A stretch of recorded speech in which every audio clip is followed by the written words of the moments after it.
Hey guys, coming back at you from Richmond Transmission and Auto on 580 South Wickham Road in Melbourne, Florida. We got some transmission parts here out of a 2004 Mustang Cobra, and it's just some interesting stuff that's been found. I'm going to let the guy here tell you more. This is what happens when you have someone who had their hands in it that had no idea what they were doing. This is what happens when you don't properly shim a countershaft. You just don't slap these things together. That's number one. Number two, if you look straight down over here, somebody explained to me how this thing was able to make fifth gear when one of the return springs is actually physically missing. You can see 1, 2, none. There must have been sheer centrifugal force that was pushing this thing out. There was more silicone. By the way, this is the dirty bench. You know, this is where we tear things down. This is not where we build them, you know, after they clean up. There was more silicone squeezed into the case than there was outside of the case.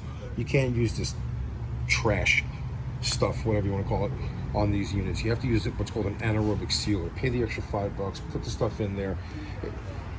It dries in the absence of oxygen, and you wind up with a brutally strong seal, much stronger than most silicones. Even little things, not the case is in the machine being washed, but where the clutch arm goes, you can see how galled out it is inside there. That's because the actual physical ball was actually bad too. So we have to replace this, and we have to replace the clutch ball. Getting a new clutch regardless, but just a quick lesson in fixing it right versus fixing it wrong. Do you know how many miles it was running like this for? I honestly don't know. You know, the customer's had the car for a couple of years. He doesn't use it every single day.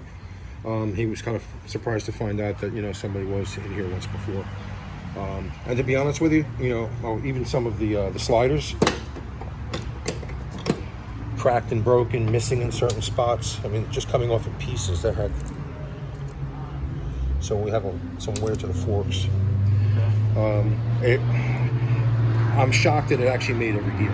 It really did. All it did was make a high-pitched whining noise, especially when it got hot, when in fifth gear. And I was stunned to find this.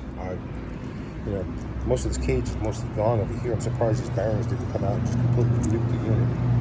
Yeah, it looks terrible. Yep. Looks fucking bad. No kidding. God, this is what happens when you have a friend that says they can do it for cheaper.